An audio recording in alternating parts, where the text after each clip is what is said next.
உமது பெயர் தூயது என போற்ற பெருக.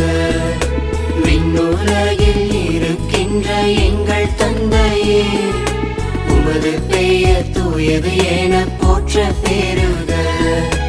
உமது ஆட்சி வருக, உமது திருவுளம் விண்ணுலகில் நிறைவேறுவது போல மண்ணுலகிலும் நிறைவேறுக. எங்கள் அன்றாட உணவை இன்று எங்களுக்கு தாரும். எங்களுக்கு எதிராக குற்றம் செய்வோரை